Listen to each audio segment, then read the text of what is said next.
Hey guys, and welcome to episode number 5 of the Lovin Dublin show. We were bad and we missed a week. Your fault. Your fault. No, it's definitely your fault. You're hammered somewhere. You're training too hard, I think. Yeah. No, we had a different time zone, so Yeah, we're in America. You're in America as well. That's actually the first thing we're going to talk about. Yeah, I was there a couple of weeks ago for the week in New York. Was that a holiday? Very much so. Yeah. That's the second time you've been there in a few months. Yeah, I went after the Six Nations. I love New York. There's nothing you can't love about New York. Why? Like why? What's the? Oh, you're completely anonymous in the place. Yeah. You've got the best of food, restaurants, pubs, coffees. It's a mad shopping. city though, isn't it? Oh, it's non-stop, yeah. We had a great, we stayed in Soho House, but they have a pool on the roof and it's a bit of a slower pace once you get in there, but yeah, once you leave it, it's... I stayed in there in Berlin, and do they not allow you any cameras and all that sort of buzz? Yeah. You're not allowed to take pictures or anything like that. I saw plenty of people still taking pictures. Yeah, everyone's just like this, oh yeah, I'm definitely just text messaging. Because it's the one place you do want to take a picture. Well, it's like, I mean, it's so cool. Who was there? I think different people that were there. Oh, I don't know, one load of people from is it the Hills? Is that the show? Really? Yeah, there are a couple of those people kicking about. Very cool. I don't know, it's just a really, really cool spot. So yeah, that's kind of our first topic is like what did you see over there that you would bring back? I was there as well, actually just got I was back. kind of going and we were hitting I was going to a lot of kind of pubs that are recommended, trying to obviously keeping an eye out in terms of what they're doing for your own one. For the own one, yeah. We're opening that up in a month. Oh, is it a month? Yeah, end of September. Wow, I thought that's actually come forward, has it? Yeah. Have you seen the inside? I've been in a couple of times. No sneaky pictures, right? You're keeping this. No, secret. we're keeping it very under the key, not letting anyone know the name. And then just boom. Pretty much just open the doors and let's go. No launch or anything, just sort of. Oh, we'll see. Cool. We'll see. I gotta keep a bit of a lure about it. No, it should be good crack, but no, that's kind of what I did. Drank a lot of coffee, just really during the day. I was a big fan of the city bikes. Like I was hopping around the city bikes the whole time, especially downtown. We had Uber credits, so we were lazy. We were just getting Ubers everywhere. What sort of stuff was really cool in pubs over there? There's one place I was in, it was so cool. You didn't get there, so I don't think we were meant to go, but it was a bowling alley, right? Mm-hmm. So a really cool bowling alley. And there was a concert hall for like 5,000 people. So like right beside the bowling alleys, they do live gigs, but they're not kind of linked. But so you come in bowling and there could be like anybody could be playing. The Stripes were playing, stuff like that. Bowling alley and then a bar, so it's called Brooklyn Bowl. It's all 3 in 1, and it was just insane. Well, yeah, I've seen places like that, and I would love to do it. Get a space like that, kind of a couple of bowling, like just a more adult version of Leisureplex. You know what I mean? Yeah, exactly. Just bowling alleys, bar. I think you can drink in Leisureplex. Yeah, you can. Yeah, you can. Yeah. But I mean, it's still. Do you really want to go to Leisureplex and drink?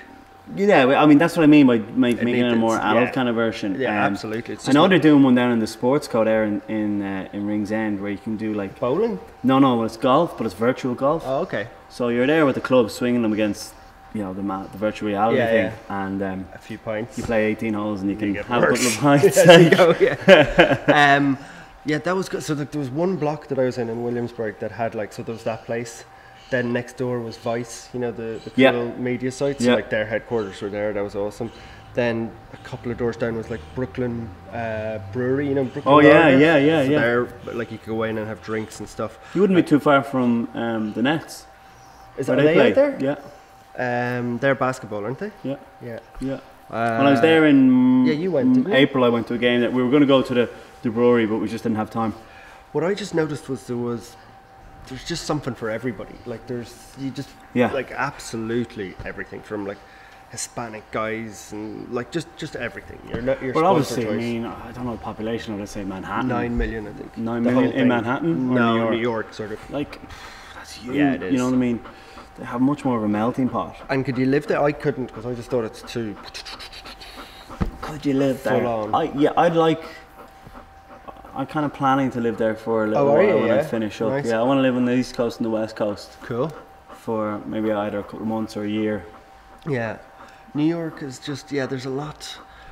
Dublin's kind of getting parts of it, like if you were walking down like South William Street or little part time, but like it's just the whole, like it's I know, but block like after I much block. prefer, like when you're in, let's say when you're in New York, I much prefer like downtown. So, you know, like Greenwich, East Village, West Village, Soho. That from there down where the streets are all one way and it's a little bit more European as opposed to I know what you mean. when you go further uptown. That that's just blocks and blocks and blocks. We were there for 2 weeks and we were all over America and we were killed by the positivity. At the start it's like it's great and it's like have a nice day, and then like Ed, the other guy who's with us, was like, if one more fucking person tells me to, because it's all like it is Irish all, are never happy.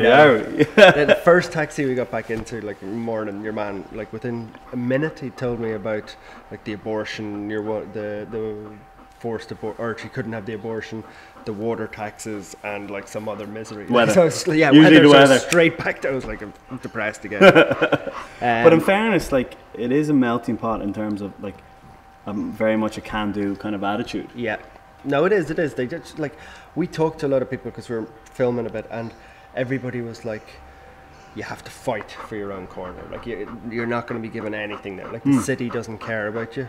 Like it'll spit you up. Yeah. Or like if you could die and nobody would really care. You know, like you have to make it for yourself, which is kind of scary and cool at the same time. Yeah.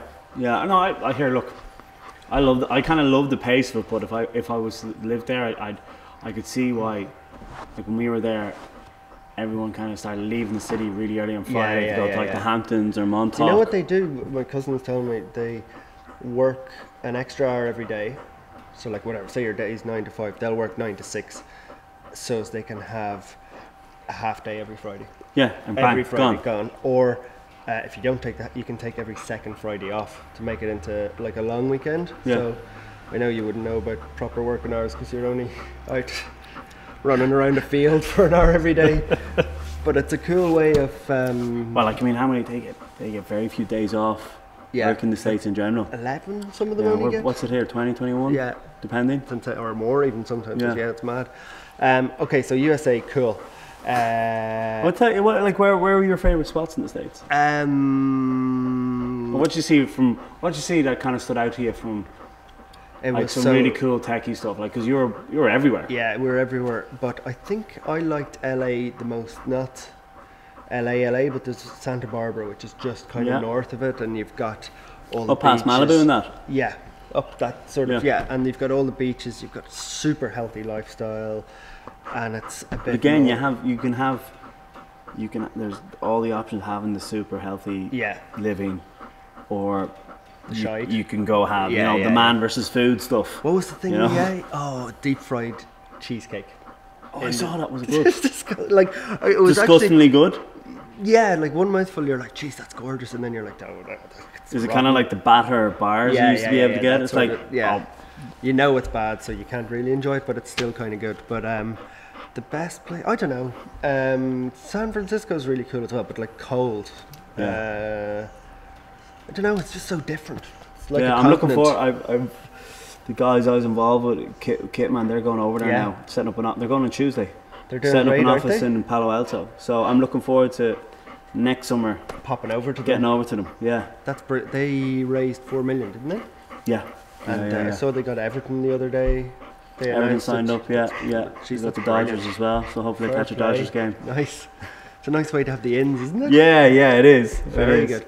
So we just actually had to do a little edit there because Buster is he's basically having a meltdown. He was chasing a ball. He's panting into it. So if you heard somebody panting, that's Buster. Second topic is I was out for dinner last night and I had really cool dinner. But one of the courses was deer.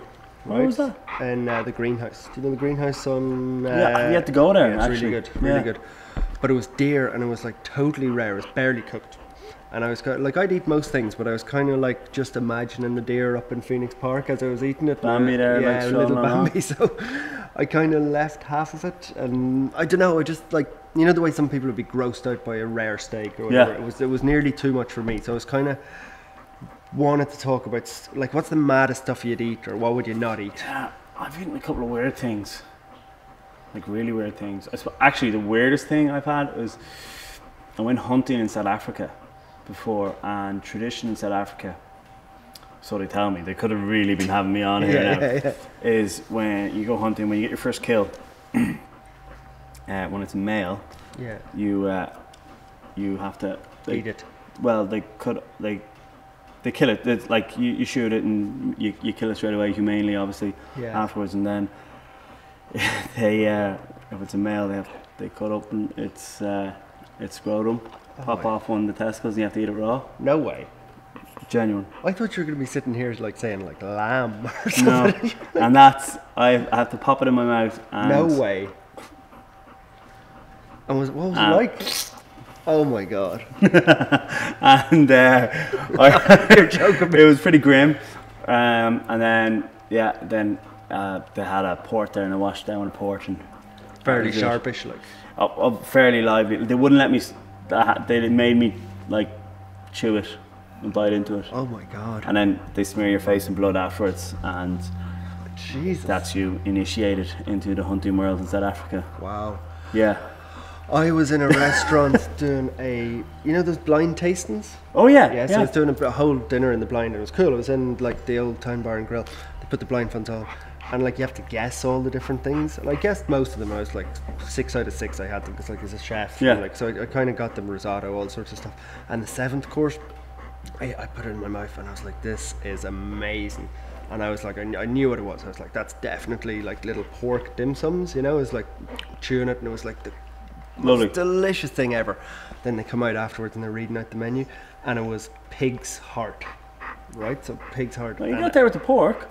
Yeah, kind of. But like, I would never order pig's heart in a million years. I've seen them. I just wouldn't. It's kind of like, it's gorgeous. But like in Ireland, we kind of been told, well, not told to eat, but like been given certain things over the last. It's kind of when we opened up there. I was gonna say, even we kind of had to, and we still do have to break down people's kind of stigma, mentality and stigma regarding different cuts of meat. Like, especially well, on the continent, it's like bavette there, don't you? You have bavette, omelette. My favourite is the London broil, which you wouldn't get in a lot of places ever. Definitely, and they're just way tastier. Yeah, well, they're all different. Yeah, they have different flavours too. Yeah. You know, I'm trying to think of the other weird things I've had. I think it was alligator. I think I stayed at people. Really, really chewy.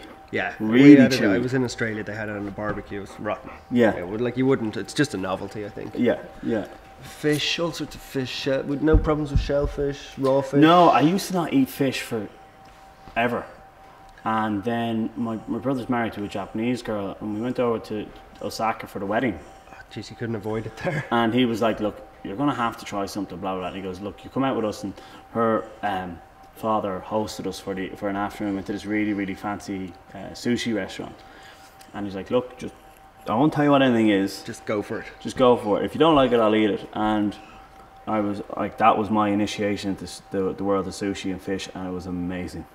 And now I'm all over it, like. Straight, yeah, you can't. Like, I don't know how you couldn't. And it's really hard to find, like. Yeah, the good stuff. For ages, I struggled in Dublin. Then I found Mishi Sushi. Yeah. And now there's all the different places now that have good, popped up but they're since. not Japanese good. Like, it's such a different style. And then every time I go over to London, there's a place called the Shogun in Mayfair. Amazing, is it? That Maho, my brother's wife. Yeah.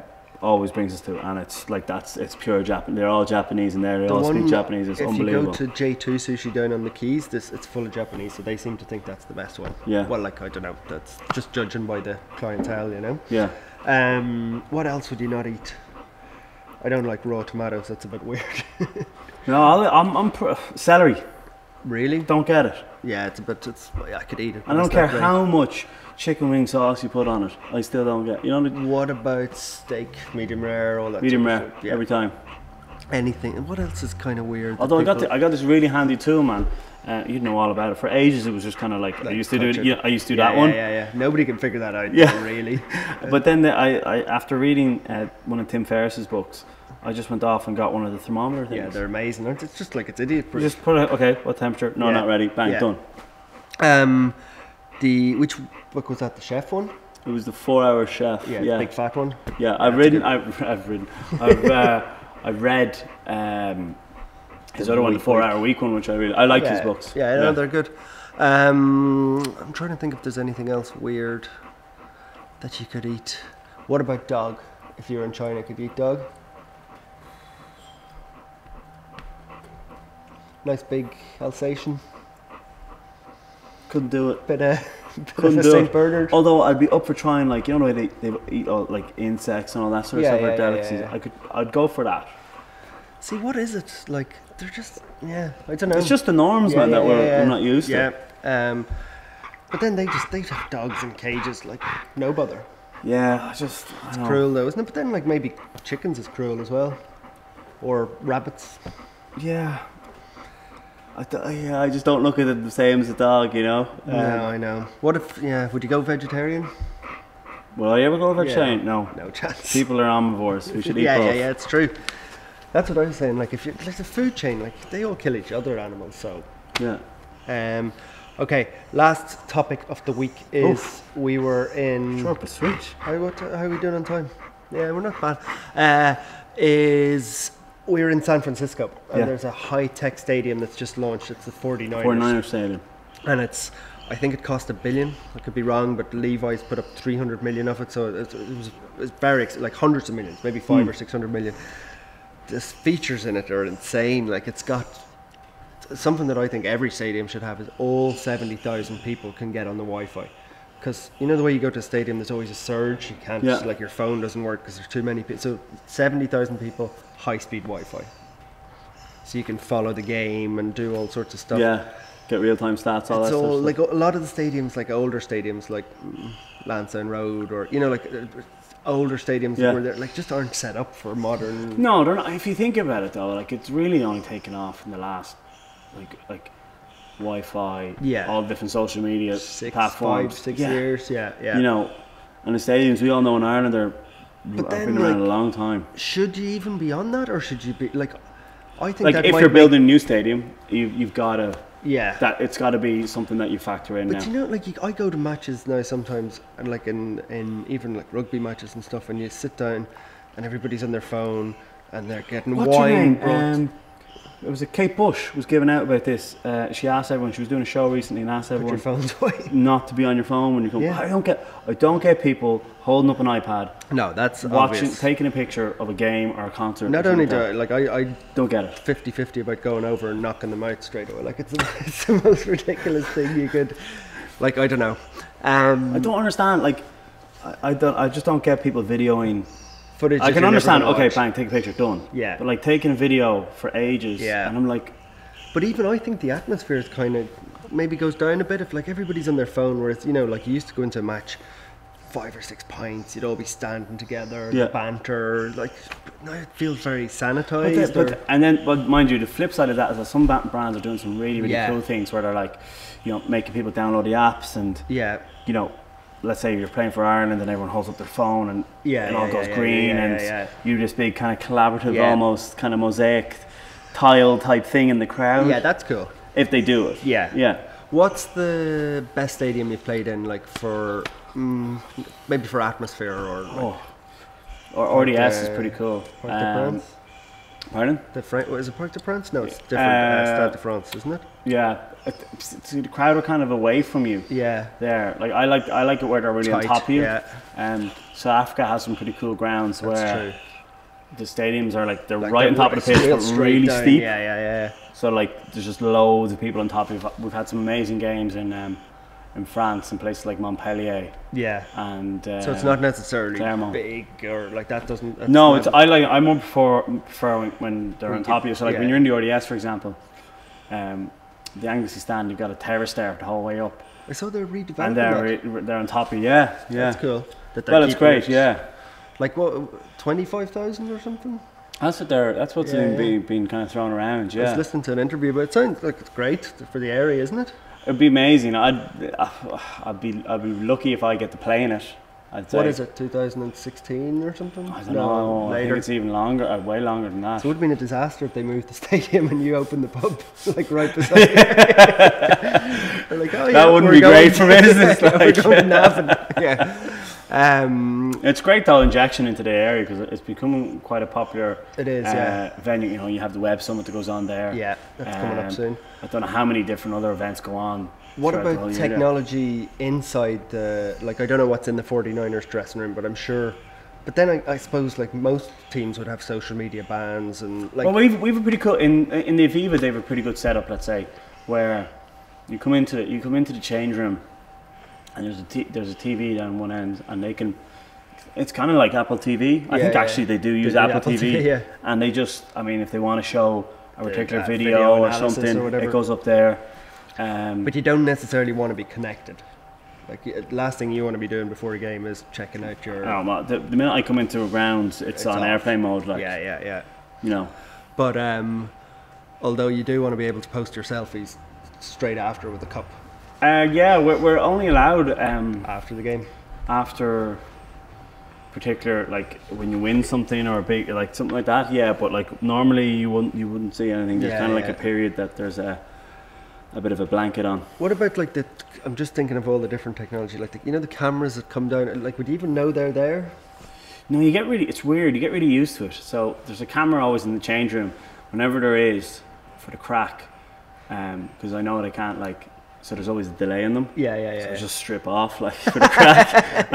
I walk around, knowing full well they can't broadcast it, unless I really annoyed the producer, maybe. But like, you kind of get weird. I'd love it if they just messed up the delay. They like forgot the delay. But like on the line strips, they have, two of them I've been on. They've had two videographers 24/7. Yeah. And you get used to it, so you don't even notice them around. They'd be in the change room. With the documentary thing. Yeah, they'd be in the change room with you. You just. It's part of the scenery now, and the ones that are mounted, geez, you don't even notice them. You wouldn't even know they're there, So no, look, hopefully more stadiums get like that. I think the more technology, the better. It kind of like enhances the game. What were they doing there?